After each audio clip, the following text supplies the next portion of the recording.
Today I am installing this Rekluse EXP 2.0 clutch, and we'll be putting it in this bike, a 2006 KX450. This is a very basic job to do.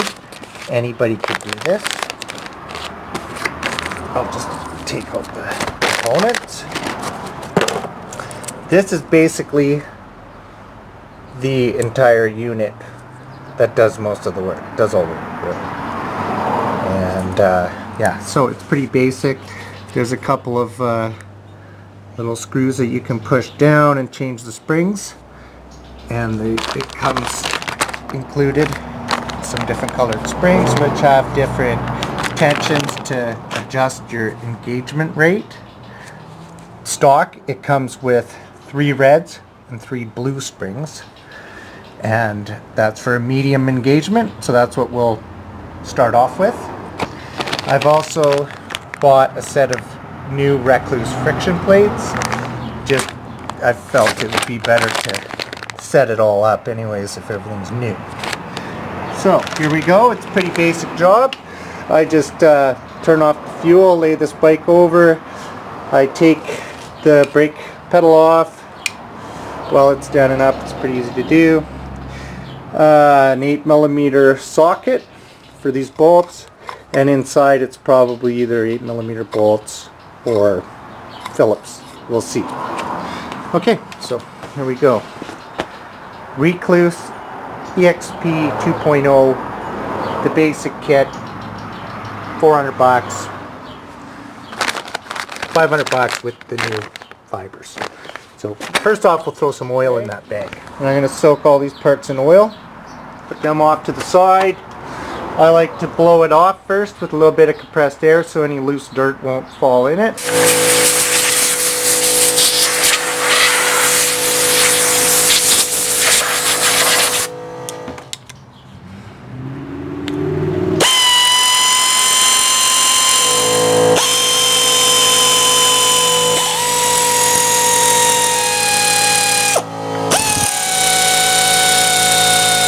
Now I'm ready to remove the cover. I like to just leave the bolts in and make sure that none of them are threaded in at all. Give it a little tap, maybe with a rubber mallet if you can't get it, and lift it all off in one piece. Then I just set it back down in one piece on a clean towel so I can easily put it back together. Now, because these bolts are different lengths, you can screw up your cases, you get the wrong length bolt in the wrong hole. So be careful of the order in which the bolts came out and the length of them. Here we go. This is, so it turns out it's going to be 10mm bolts. So a 10mm socket I'll use to take those off. And the casing is very clean for the new gasket that I'll be installing. So you definitely want a new gasket. You can, if the gasket's okay, I mean, you can reuse it, take your chances, but I like to use a new gasket each time. So you want to use a crisscross pattern, removing these bolts, and I just like to take it slow and easy. Okay, so just remove these guys. Try not to drop anything in there. Be pretty easy to fish one of these out. If you look at these casings, there's kind of more space right there and right there to stick my fingers in. So that's what I'm going to try. Get it lined up. Take the hub off.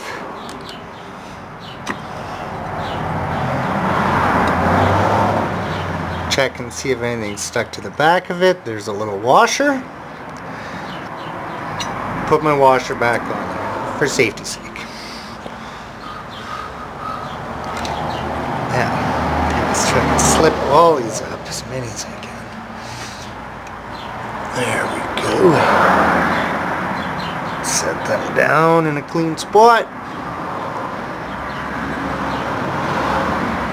And there's one more down in there.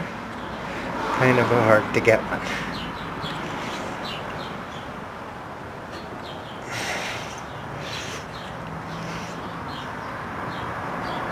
And we got it. Okay. Excellent. Now I'm happy to find that this clutch uses steel drive plates versus crappy aluminum ones. Anyways, so now's the time you want to take out the manual that Rekluse provides. So it comes with some safety warnings about it freewheeling down hills and stuff like that, so about if your throttle sticks and you're stuck in gear, and you want to use the kill switch, so notice you're missing the flat wash, probably stuck on the back side. So basically use all the same components here in the same order.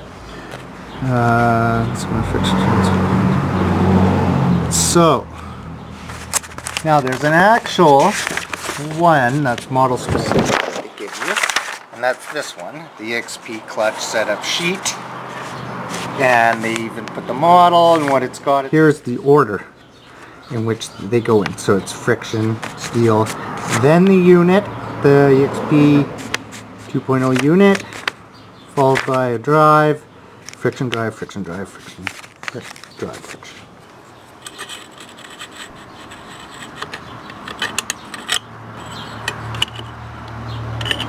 This is next.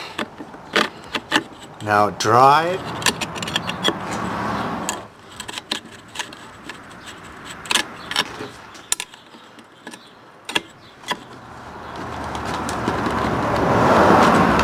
Ends with the friction disc.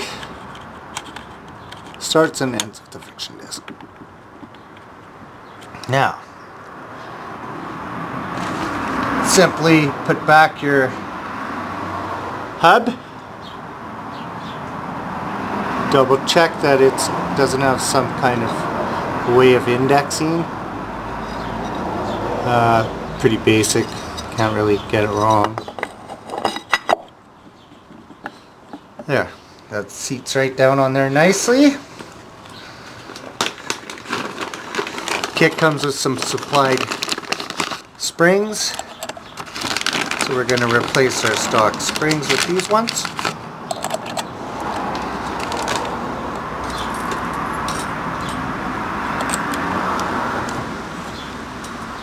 Next I'll just drive them all in.